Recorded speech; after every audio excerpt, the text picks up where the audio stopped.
예, 오늘의 모닝 브리핑 시작하겠습니다. 미국 기업들 실적은 잘 나오는데 그러니까 주가는 하락하고 있거든요. 그러니까 아무래도 어닝 시즌이 불안하다 이렇게 투자자들이 좀 느끼는 것 같고요.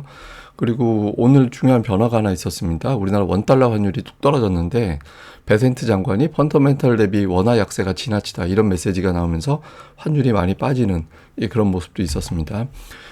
외국인 투자자들이 어저께 삼성전자는 순매수했지만 아직까지 여전히 증시 자체는 매도가 이어지고 있거든요.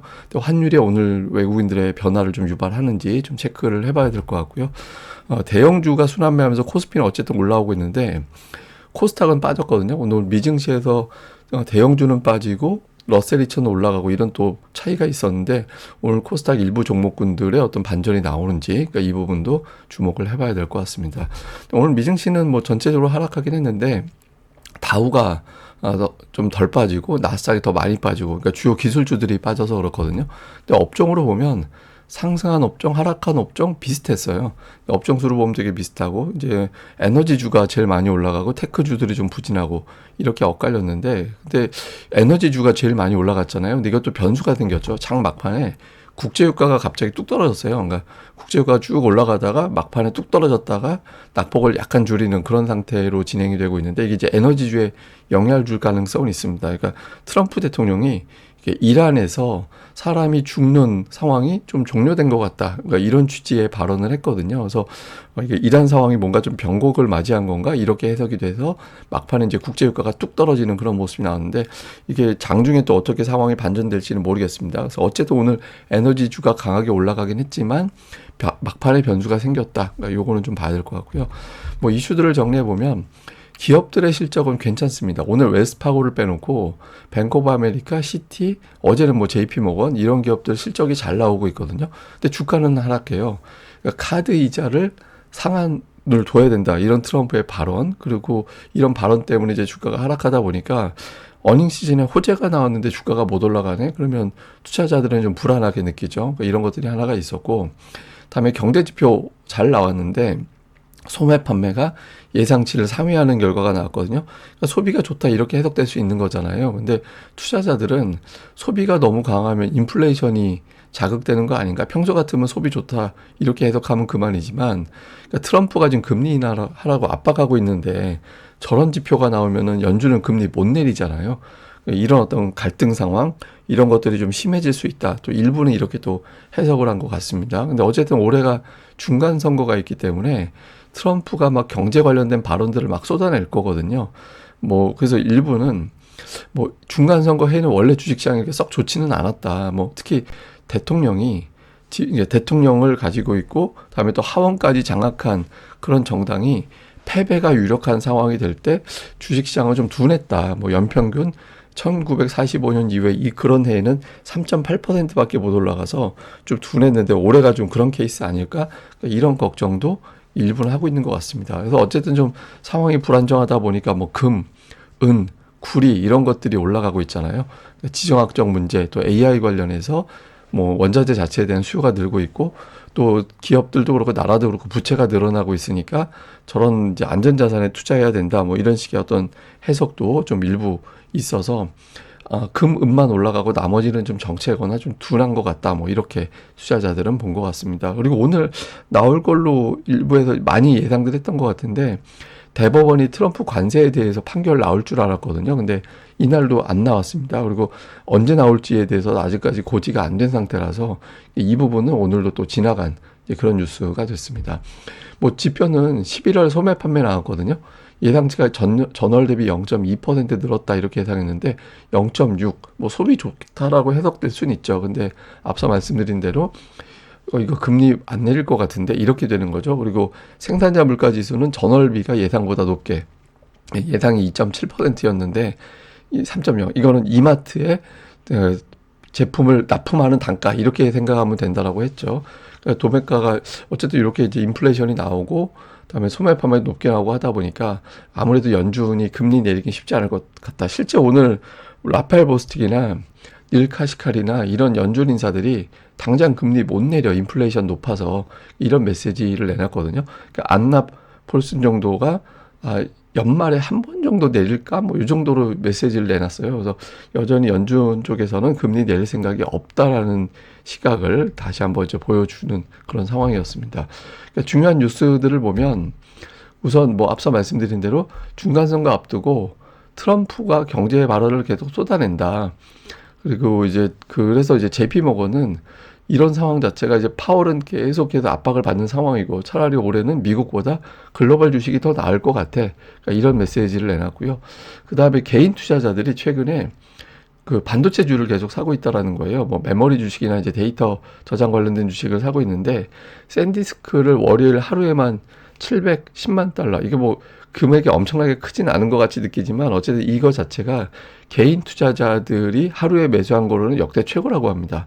예, 그리고 이제 웨스턴 디지털 같은 경우는 첫 2주 동안에 1,000만 달러 정도 개인 투자자들이 주식을 샀다라는 거예요. 그래서 뭐, 아이 뭐 몇억 달러도 아니고 그렇게 볼 수는 있지만 이 수치 자체는 굉장히 기록적인 수치라서 개인 투자자들이 최근에 반도체주에 대한 관심이 높아졌다. 오늘 뭐 주가는 부진하긴 했지만 뭐 이런 내용들이 이제 보도가 된 게 있었고 그다음에 오늘 환율이 많이 빠졌잖아요. 베센트 장관이 원화 약세가 펀더멘탈 대비 지나치다. 그러니까 이런 메시지를 내놔서 원달러 환율이 툭 떨어졌거든요.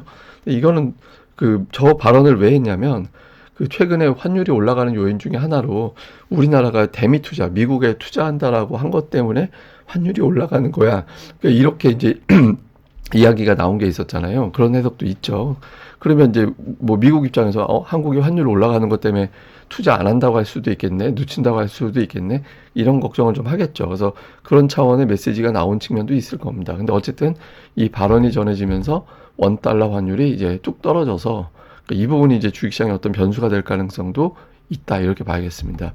뭐 특징주는 뭐 주요 대형주들은 오늘 다 하락을 해서 대형주 쪽보다는 중소형주 쪽에 관심을 많이 갖는 상황이었고 특히 반도체가 오늘 약했거든요. 그 엔비디아 H200 칩에 대해서 미국은 조건부 승인, 그런데 중국 통관 측에서는 이거 저기 수입 완전히 하지 않도록 일단 조치를 취한 걸로 알려져 있거든요. 이거는 전면적으로 수입 금지하려고 하는 거는 약간 이제 정말 수입 안 하려고 하는 것보다 트럼프가 4월에 방문하기 전에 협상용으로 쓰려는 것 같다.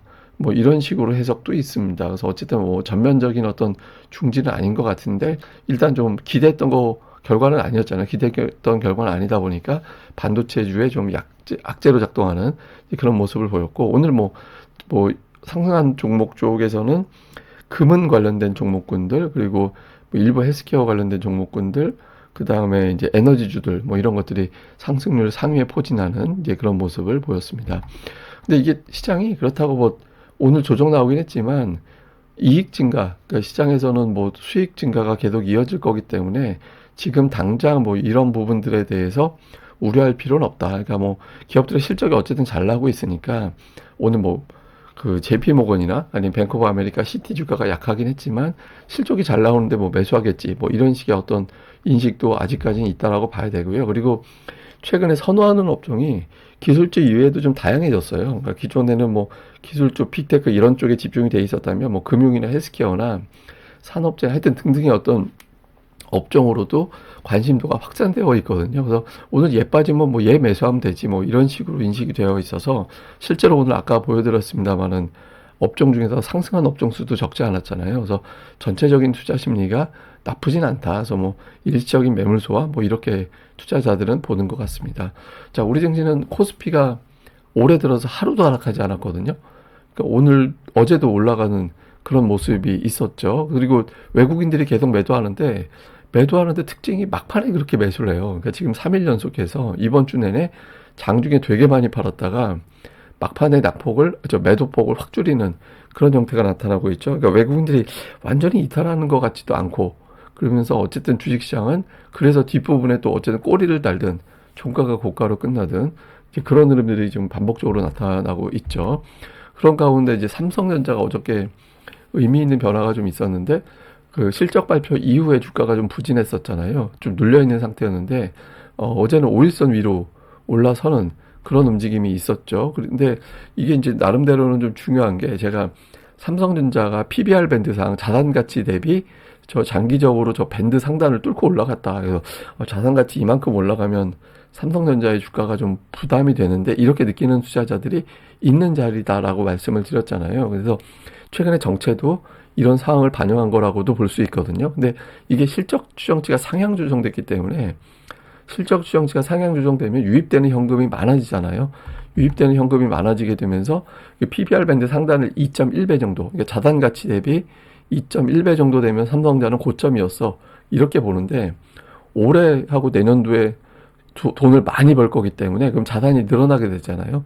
현금을 많이 벌어들이니까 현금 자산이 늘어나니까. 그래서 그걸 적용하면 올해 1.8배, 내년도는 1.5배 정도밖에 안 돼서 삼성전자는 주가가 더 올라갈 수 있는 기반은 만들어놨다. 그래서 지금은 완전 피크가 아니라 일시적인 매물 소화였다. 이렇게도 해석이 되는 것 같습니다.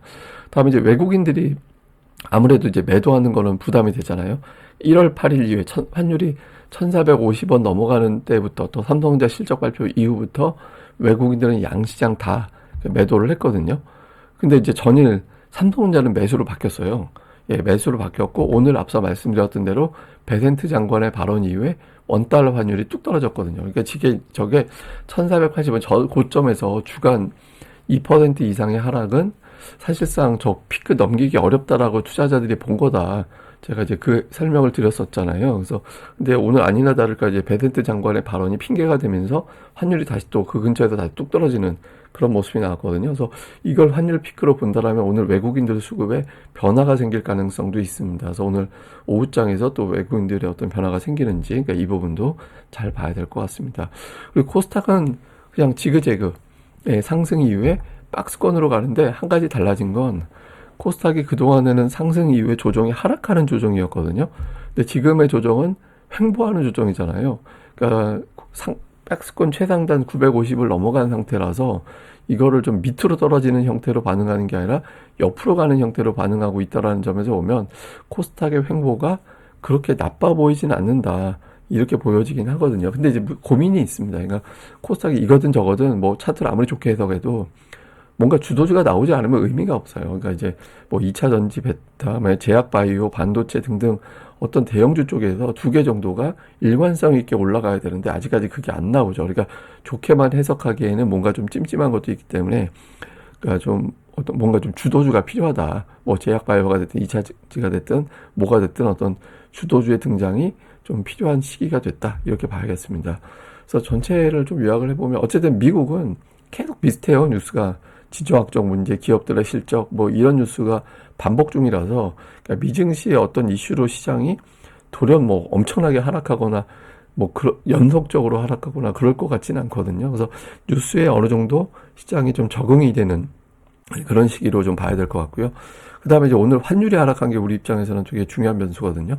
그러니까 외국인들이 여기에 반응을 하는지, 그리고 이제 미국에서 에너지 강세, 반도체 약세, 그러니까 이런 구도가 만들어졌거든요. 근데 막판에 국채유가가 빠져버리고 낙폭을 또 반도체주는 축소했거든요. 그래서 근데 어쨌든 결과적으로는 이런 구도가 만들어진 게 우리 증시 업종별 변화, 업종별에도 영향을 주는지, 그리고 순환 다 됐거든요. 그러니까 삼성전자가 연초에 주도했다가 방산, 조선, 자동차로 한 바퀴 돌고 어제는 지주회사 증권주도 올라가고 그러니까 한 바퀴 다 돌아서 이제부터는 또 다 돈 상태에서 어제 삼성전자가 또 올라갔잖아요.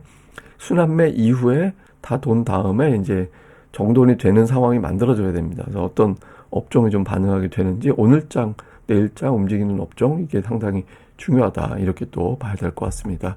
근데 이게 좀 시장에서는 은 가격 올라가고 유가는 빠졌잖아요. 그래서 어떤 일이 벌어졌냐면 그 2000년대 그 2020년대 중반 정도에는 은 1온스당 1배럴을 비교를 해보면 2023년도 정도에는 은 4온스하고 원유 1배럴, 그러니까 은 4온스 갖다 줘야 원유 1배럴을 바꿔줬거든요. 근데 지금은 은 1온스만 있어도 원유를 더 많이 줘요. 엄청나게 바뀌었죠. 그러니까 유가가 하락하는 동안에 은 가격이 폭등을 하면서 이렇게 됐거든요. 그래서 이게 이제 뭐 계속해서 은 가격이 올라갈지는 알 수는 없고 또 원유 가격이 계속 떨어질지는 알 수는 없는데 원자재 시장이 이렇게 출렁거리고 있다라는 거는 그러니까 투자자들 입장에서도 좀 헷갈리는 부분이 됩니다. 다만 하나 그런 건 있죠. 그러니까 원유가 쉽게 못 올라가겠구나. 일부에서는 트럼프가 전 세계 유가를 다 장악을 하고 원유를 장악을 하고 그 다음에 원유를 올릴 거야 이렇게 생각을 하고 있긴 하지만 한편으로는 이거 러시아하고 이제 중동이 어떤 커지는 거를 미국은 원하지 않거든요. 그러니까 그 나라가 돈 버는 방법은 유가가 올라가는 거잖아요. 그래서 트럼프 정부 내에서는 유가는 쉽지 않다. 그러니까 이런 것들을 다시 한번 보여주는 데이터다. 또 이렇게도 이제 해석이 되는 것 같습니다. 예, 오늘은 제가 보기에는 하여튼 환율에 따른 변화가 제일 중요한 것 같으니까 오늘 장에서 그 부분 좀 집중적으로 체크해 보도록 하겠습니다. 예, 저는 또 다음에 뵙겠습니다. 이 방송 구독하기와 좋아요 꼭 좀 부탁드립니다. 감사합니다.